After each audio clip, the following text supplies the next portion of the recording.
name's April, and I decided that I was going to vlog my journey with cancer.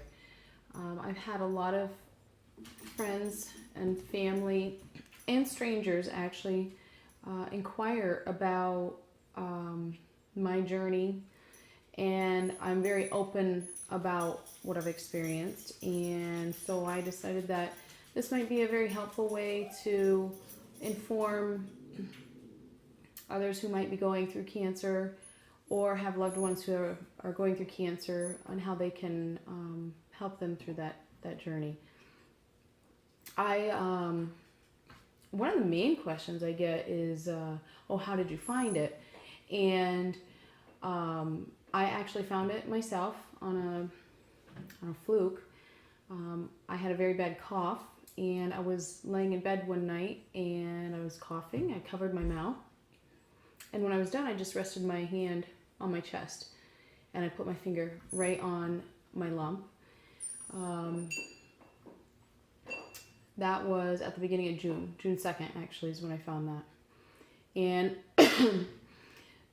through the process of going to see my primary care doctor, him scheduling me for a mammogram and an ultrasound, and then in turn being referred to a surgeon, I had the lump out, and a week later when I went back for my results and was told I had cancer, that was June 23rd, 2017. And I think for most cancer patients, they always know the day their life changed. And for me, that's June 23rd. I've been out of work since.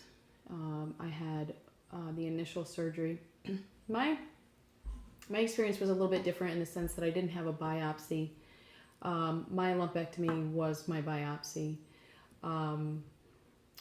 When I saw my surgeon, in hindsight, I think that the technician that did my ultrasound and my surgeon, I think they both knew that there was a strong possibility that it could be cancerous.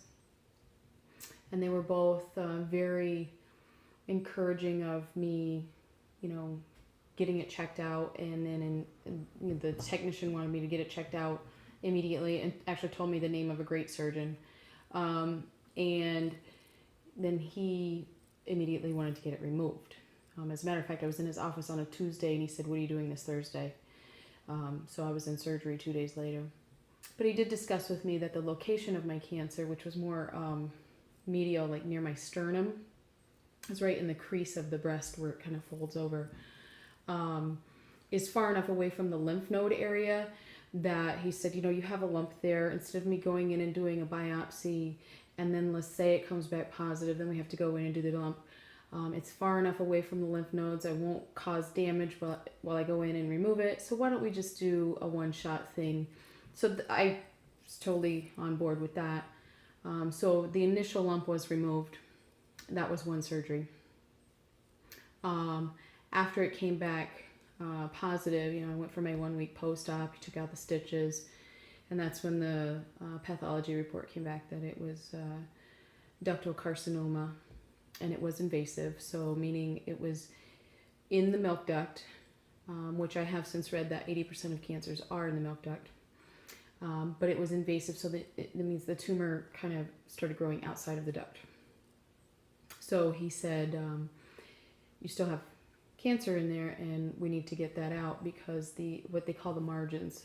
So if he took the lump out and tissue surrounding that, the outer edge of that tissue still had cancer in it.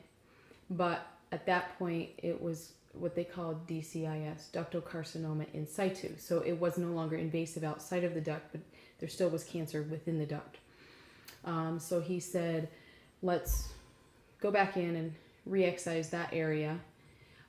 It'll be in the same incision site as before, but we also need to check your lymph nodes. So the second surgery involved cutting in my armpit and recutting the initial site, and they do a sentinel node biopsy. And a great analogy for the sentinel node because this is all stuff I've learned since June 23rd. The sentinel nodes are like the lookout. So think of a sentinel guarding a watchtower and looking for the the cancer cells, and so that's going to be the first place that the cancer cells metastasize to if they're going to go. So what they do is they get those cells, and in the old day the thinking was, let's just take out a bunch of lymph nodes, but then a lot of women were getting lymphedema because of the massive amount of lymph node removal. So they just target the specific first and second lymph nodes that it might come to. So in my case, they found the first two that it went to, and one of the two had what they call a micrometastasis into the lymph node. So I mentioned it's just cancer cells there, no tumors starting to form, but some cancer cells. That is why I have to have chemotherapy, because your lymph system is all through your body, and presumably if it gets to your lymph system, it can migrate anywhere in your body. So the chemotherapy drugs go systemically and essentially kill the fast-growing cells. So cancer, being a fast-growing cell, hopefully the chemotherapy will kill that anywhere it could be throughout my body. Also, when he did the re-excision, went back a week later, had my incisions checked, got my other pathology report, the margins were still not clear. Still have cancer to those outer margins. So then I was left with a decision of what to do next. Do I do a mastectomy? Do I try for another re-excision? And my surgeon was very supportive in whatever I wanted to do. I had expressed interest in going to Memorial Sloan Kettering in New York City just to get, a second opinion from what I deem, some of the best of the best. And he said, whatever you decide, I fully support you. I would be happy to do the re-excision if you want to do it. And at the same time, I'll put your port in for chemotherapy. So I went down to Memorial Sloan Kettering, and that's where I got a lot of my answers, to all the questions that I had. And they outlined my course of therapy that I would have. And it was something that I could easily have here at home and not incur the expense and the inconvenience of traveling to the city, which is, car ride, train ride, and such. So, I do get my chemotherapy here at home, and it's exactly the same as what Sloan Kettering had outlined. My dog wanting to go out. Let me pause this for a second, let the dog out. I'll be right back. Okay, I'm back. Sorry about that. So anyway, returning from New York City, I found that to be probably one of the most difficult times during my journey so far, because I had a huge decision to make. Do I do the re-excision again to try to get all the cancer? And if I do that course of therapy, I would still need the chemo and also radiation. If I did the mastectomy, they would not do the radiation, but I'd still have to have the chemo. So that was really hard to decide what to do. But ultimately I decided, maybe third time's a charm. We'll go in, re-excise. Plus I was very, very nervous about the port. I'm the kind of person who gets kind of sketched out by IVs in me, things being inserted in my body. Like I can get a shot, no problem, but things being inside my veins and staying there, I could pass out literally. So I was kind of nervous about the port, and I'm like, well, if I can kill two birds with one stone and ease a little bit of my stress, then that was one of the perks to maybe trying the re-excision again. So that's what I decided. Plus I was also learning that ultimately if you can preserve your own body tissue in your breast, that first of all, the outcomes are proven to be just as effective as mastectomies in many cases if you do the radiation and chemo in addition. So I decided to try to preserve the breast, went in for a third re-excision, and got my port put in. And the results of that came back cancer still to the outer margins. So I had told my surgeon, if this third time doesn't work, I'm going to have the mastectomy. And he thought that was a very reasonable, wise thing to do. So that's where I'm at now. Again, everybody's journey is a little bit different. I am actually having my mastectomy after my chemo because of the multiple surgeries and recovery time before leading up to that. By the time I started my chemo, it was almost 2 months after my diagnosis. And the thought is, that's a long time to wait. And then if I have surgery and reconstruction, that's another potential month or two before I could start chemo. And that was just too long to wait. So I've had my initial surgeries. I'm doing my chemo. Just yesterday I had treatment number 6 of 8. I'm scheduled to finish my treatments on November 20th.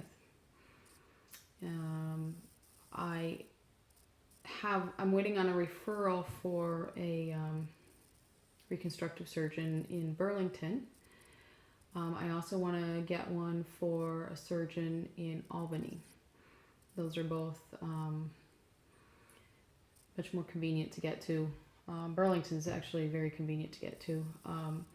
And the 2 days that I spent in New York City cost about $700. So, as far as ease on the family financially, taking care of the kids and holding down the house, it's just easier to not travel to New York City if there's just as qualified surgeons a little bit closer to home. So my hope is that after I'm done with my chemo, as soon as my blood levels come back to normal, I'll be healthy enough to have surgery. And so right now I'm booby browsing. I think I found 2 surgeons that are going to be good candidates, one or the other. So that's where I'm at right now. I would like to, answer any questions that you guys have. I want to do another more in-depth video about what to expect going through chemo, because that's certainly, another popular question that I have. I think with my openness and willingness to talk about this, people have asked me a lot more because, I know people who have loved ones that are going through it, but the loved ones don't really talk to them much about what they're experiencing or how they're feeling. The way that they handle things is different, and sometimes they become introverted and they don't want to talk about it. My way of dealing with it is actually I become very extroverted about it and don't mind talking about it. I've talked to complete strangers. As a matter of fact, I have this little tripod here that's holding my camera, and when I went and bought it, the guy was telling me about his significant other's mother having cancer at an early age and how she worries about it, and and how did you find it? He wanted to know that. People just want to talk about it, and I'm okay with talking about it. I think that the more women know, and like the self breast exam. As a matter of fact, the day I got home from having my mammogram and ultrasound, I had a letter reminding me it's time for my annual mammogram. And ironically, because my lump was so close to my chest wall that when they squished my breast in it, the tumor was not in view of the mammogram results. So on the screen, you could see my breast, but you could not see the lump because it was so far to the outer edge of the picture. So if I had not found the lump on my own, my annual mammogram would not have picked it up. So I've become a strong advocate for self-breast exams. I admit I didn't do them like I should have. My tumor was 2.9 centimeters. I describe it about the size of a marble, a flattened out marble. I'd like to think that I'd have found it a little sooner, but not all, you know, I can still remain positive about my prognosis because I was stage 2.